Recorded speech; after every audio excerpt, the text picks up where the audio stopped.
1년은 12달이죠. 그러니 6월은 한 해 절반의 중간에 해당되는 달입니다. 그 달의 마지막 날입니다. 오늘을 지나가면 이제 반환점을 돈 사람답게 이제 올해 나머지 반을 위해 달려가야 하죠. 어떻게 지나간 반년은 잘 사셨습니까? 서로 우리에게 주신 시간들이 반년을 살아갈 준비는 되어 있으신가요? 우리 다시 한번 마음에 다짐하며 오늘 매일 예배 앞으로 나아갈 수 있기 바랍니다. 기도할까요? 지나간 6개월을 하나님의 은혜 가운데 지켜주신 것 감사합니다. 부족하고 연약한 부분들이 하나님 앞에 참 많았습니다. 용서해 주시고 저희들에게 세임 주셔서 하나님의 말씀에 순종하는 저희들 되게 하시고 그 순종의 자리에 하나님의 어떤 놀라운 기적과 역사를 베푸시는지 경험할 수 있는 저희 모두가 되어지도록 하나님 함께하여 주시옵소서. 오늘도 어김없이 말씀을 열고 하나님 앞에 나아갑니다. 오늘 특별히 저희들의 마음에 담는 말씀은 우리가 다시 살아내야 할 6개월을 향한 지표가 표대가 되어줄 수 있도록 하나님 함께해 주옵소서. 예수님의 이름으로 간절히 기도하옵나이다. 아멘. 찬송가 497장입니다. 주 예수 넓은 사랑. 오늘 이 가사 하나하나를 마음에 담으면서 우리 함께 하나님 앞에 찬송할까요?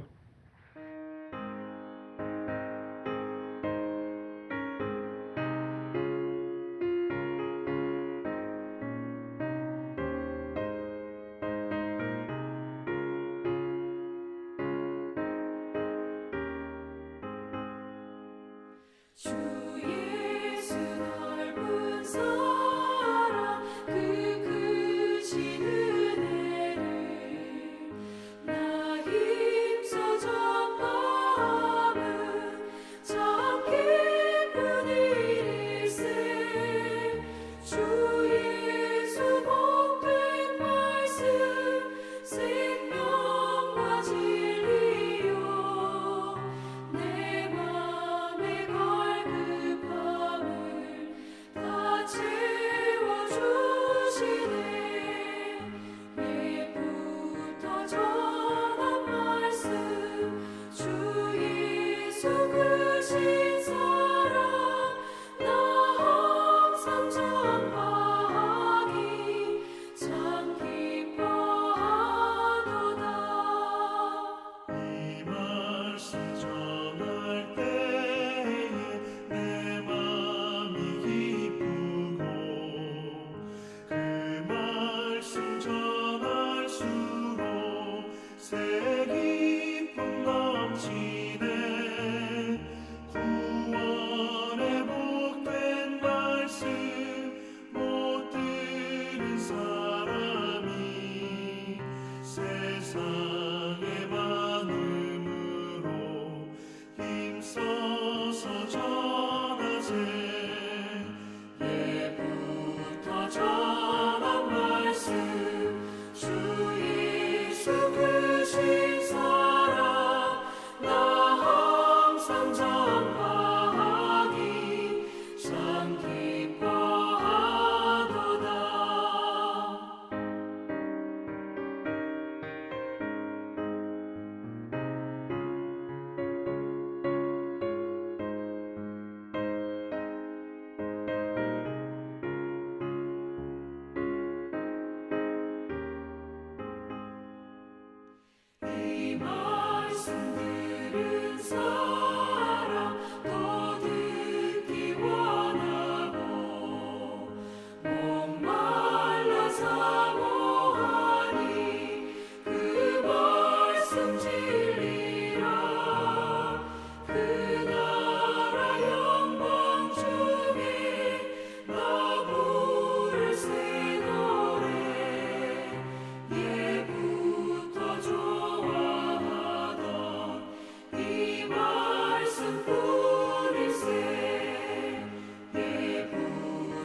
오늘 주시는 하나님의 말씀은 사도행전 5장의 나머지 부분이에요. 조금 긴 말씀이지만 여러분 아침에 우리가 마음을 모두어서 성경을 같이 읽는다는 건 참 의미 있는 일이다 그렇게 생각이 들어서 제가 새벽에 예배를 할 때에도 또 매일 예배를 할 때에도 항상 여러분에게 같이 읽으십시다 그렇게 주문을 하지요.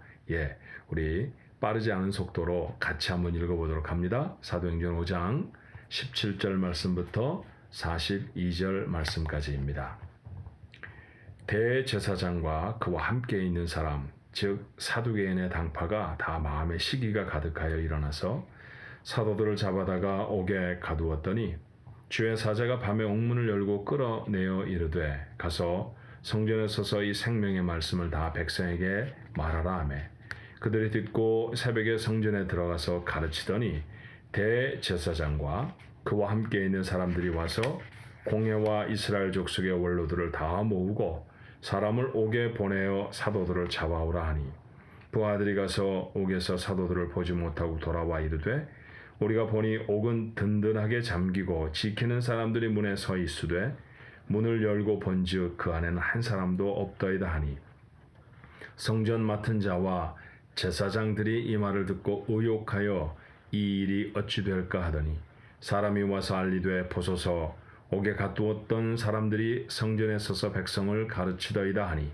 성전 맡은 자가 부하들과 같이 가서 그들을 잡아왔으나 강제로 못함은 백성들이 돌로 칠까 두려워함이더라. 그들을 끌어다가 공회 앞에 세우니 대제사장이 물어 이르되 우리가 이 이름으로 사람을 가르치지 말라고 엄금하였으되 너희가 너희 가르침을 예루살렘에 가득하게 하니 이 사람의 피를 우리에게로 돌리고자 함이로다. 베드로와 사도들이 대답하여 이르되 사람보다 하나님께 순종하는 것이 마땅하니라. 너희가 나무에 달아 죽인 예수를 우리 조상의 하나님이 살리시고 이스라엘에게 회개함과 죄 사함을 주시려고 그를 오른손으로 높이사 임금과 구주로 삼으셨느니라. 우리는 이 일의 증인이요 하나님이 자기에게 순종하는 사람들에게 주신 성령도 그러하니라 하더라. 그들이 듣고 크게 노하여 사도들을 없이 하고자 할세 바리새인 가말리엘은 율법 교사로 모든 백성에게 존경을 받는 자라.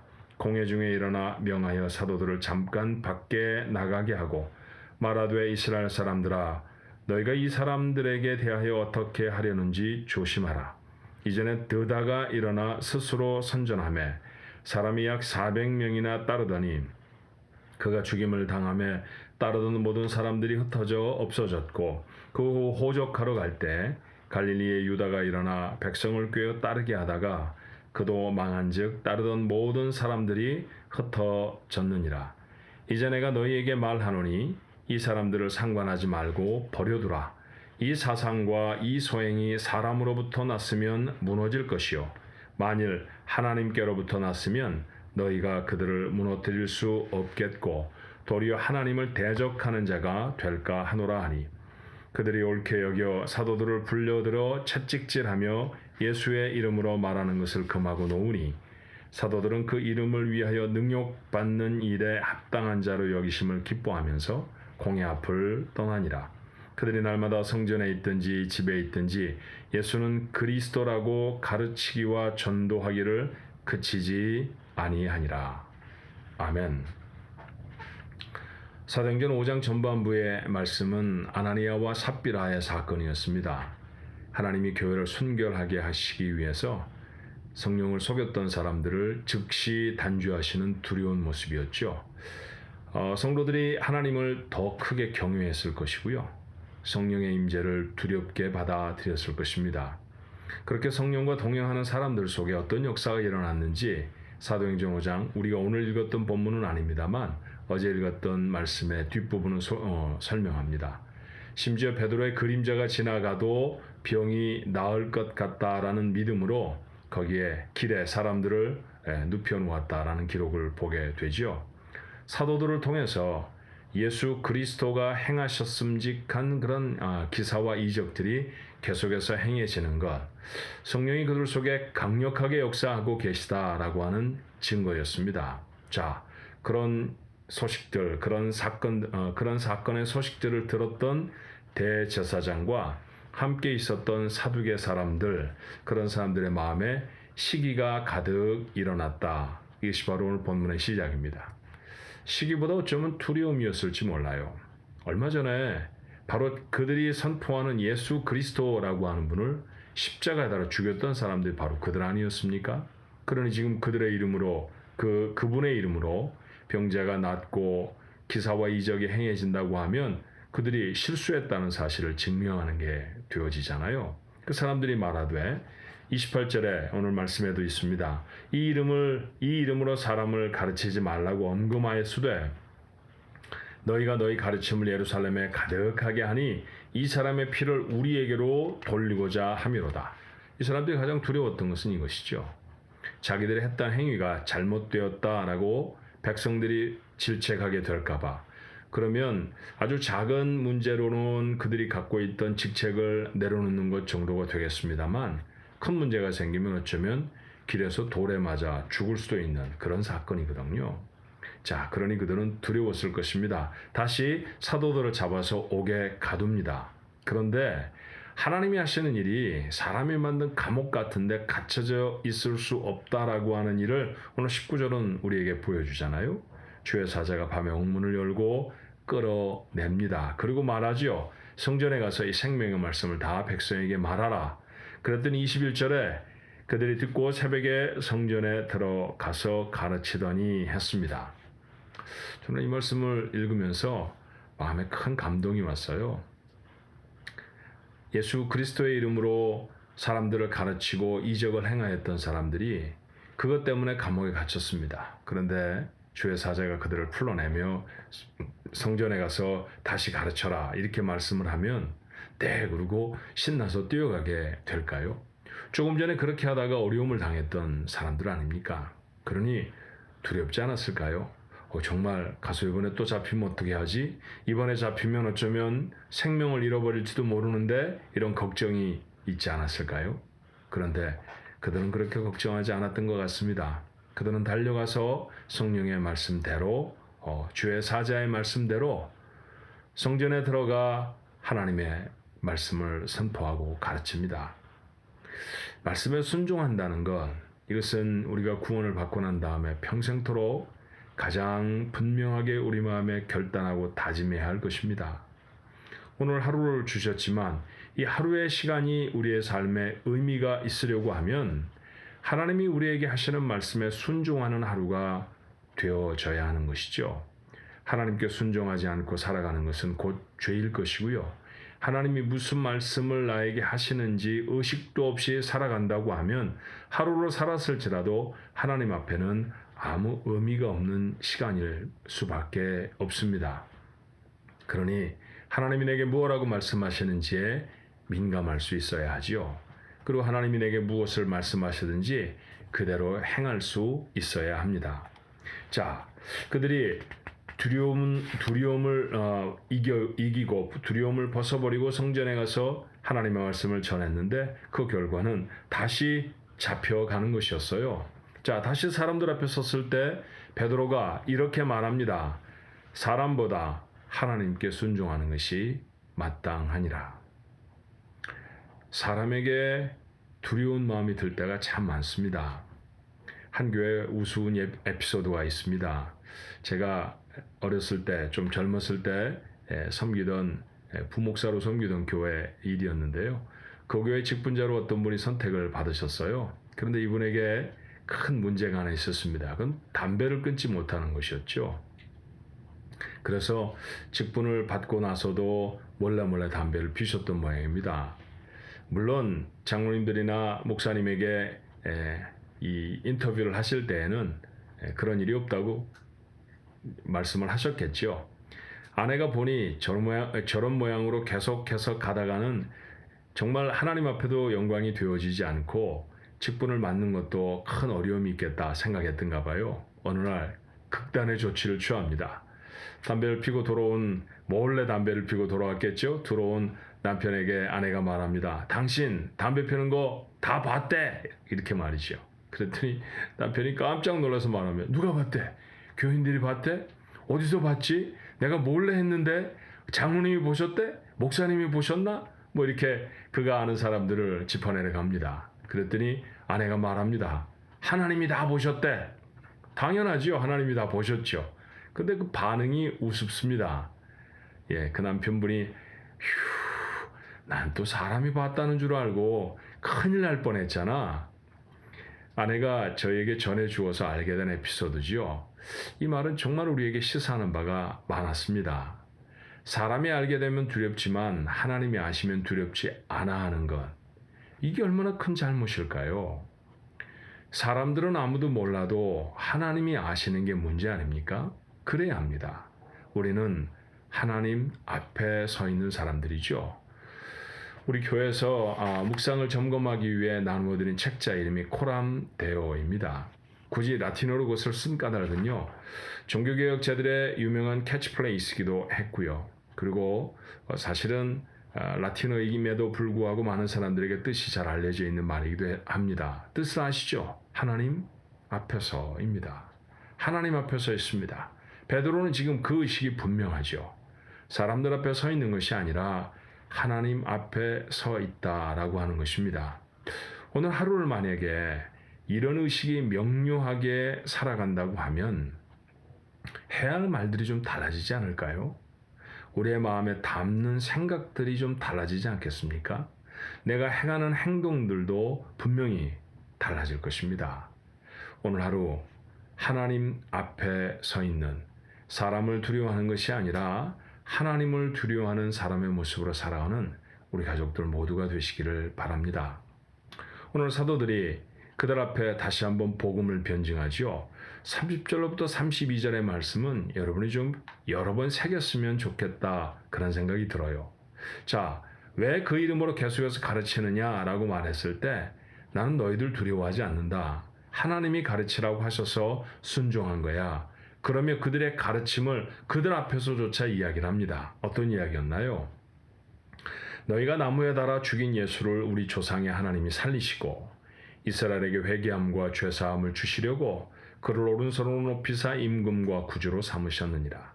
우리는 이 일의 증인이요 하나님이 자기에게 순종하는 사람들에게 주신 성령도 그러하니라. 이게 그들이 전했던 복음이었습니다.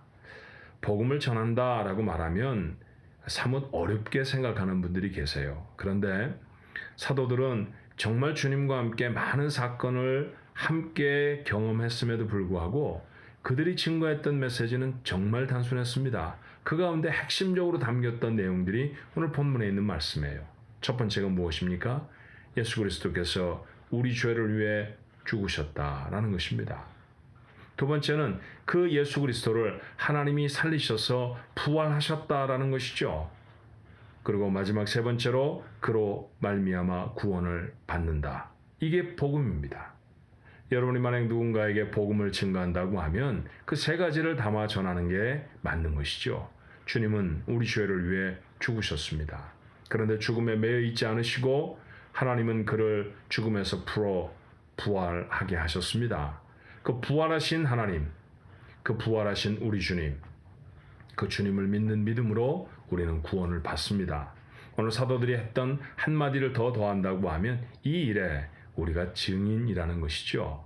마찬가지로 여러분과 저도 그 구원의 사건의 증인 아닙니까? 그렇게 증인되어져서 하나님의 복음을 전하는 사람이 되어져야 합니다. 자, 결국 공예는 고민을 하게 되어졌어요. 그 중에 하나 가말리엘이라는 사람이 나타나서 이제까지도 여러 많은 반란하는 사람들이 일어났는데 그게 사람들의 생각이고 사람들의 뜻이면 저절로 다 없어지지 않았느냐. 그런데 하나님이 만약 이 일을 하신다고 하면 이 일은 멈춰지지 않을 것이다. 맞는 말씀이죠. 그렇게 드다의 사건과 유다의 사건을 예로 들어서 저들을 심하게 핍박하지 않도록 가말리엘은 조언합니다. 자, 결국 오늘 이 말씀을 통해서 우리가 알 수 있는 것 하나가 있지요. 하나님의 말씀은 세상의 사건이나 세상의 어떤 상황에 매여 있지 않는다는 것입니다.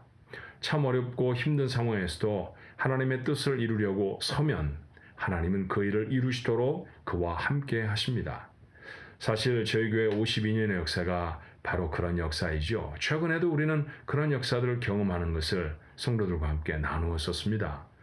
많은 어려움이 있고 우리가 풀어나갈 수 없는 문제 같아도 우리가 하나님 편에 서 있고 하나님의 말씀에 순종하면 하나님의 일을 막을 자는 세상에 없는 것이죠. 그 사람이 세상에서 가장 강한 사람이 되지 않을까요? 아시는 것처럼 베드로나 사도들은 배움이나 어떤 사회적인 신분이 다른 사람에 비해 높은 사람들이 아니었습니다. 그럼에도 불구하고 하나님은 그들을 능력자로 세우시죠. 까닭이 무엇이었을까요? 하나님의 말씀에 순종하는 사람들이었고요. 하나님의 일에 일꾼으로 부름받음에 쓰임을 받았기 때문입니다. 같은 역사가 우리의 삶에 일어날 때에도 우리의 조건과 형편들을 다 초월한 하나님의 능력이 우리의 삶에서 나타나게 될 줄로 믿습니다. 그 하나님의 능력을 발휘하는 복된 하루, 오늘 우리에게 주신 귀한 하루의 삶이 되어지기를 바라고요. 앞으로 남은 올해 6개월도 그런 능력 가운데 살아가시기를 주님의 이름으로 축원합니다. 기도하십시다. 사랑과 은혜가 많으신 하나님 아버지, 오늘도 주께서 저희들에게 말씀하여 주시니 감사합니다. 하나님의 말씀에 순종하였던 사도들을 통해서 주의 말씀이 예루살렘에도 흥왕케 되어지는 모습을 봅니다. 그렇습니다. 하나님의 뜻은 사람들이 일어나 반대한다고, 거부한다고 막혀지거나 아버지 하나님 포기되어지지 않는다는 사실을 기억하게 하옵소서. 이 하나님의 일에 쓰임받는 교회와 오늘 이 아침에 또는 어떤 시간이라도 하나님 앞에 나와 예배하는 매일 예배에 참여하는 주의 사람들의 다짐이 되어지게 하여 주시옵소서. 오늘 한 날을 그래 살 뿐만 아니라 앞으로 다시 살아가야 할 올해 남은 절반 6개월도 하나님의 부르심에 아멘하며 그 자리에 서게 하시고, 그렇게 하나님의 말씀에 순종할 때 어떻게 상황을 이기게 하시는지, 어떻게 하나님의 능력을 나를 통해 이 세상에 이루어내시는지 목격하고 경험할 수 있는 행복한 그리스도인들, 예배하는 우리 가족들 모두의 모습 되게 하옵소서. 예수님의 이름으로 간절히 기도하옵나이다. 아멘.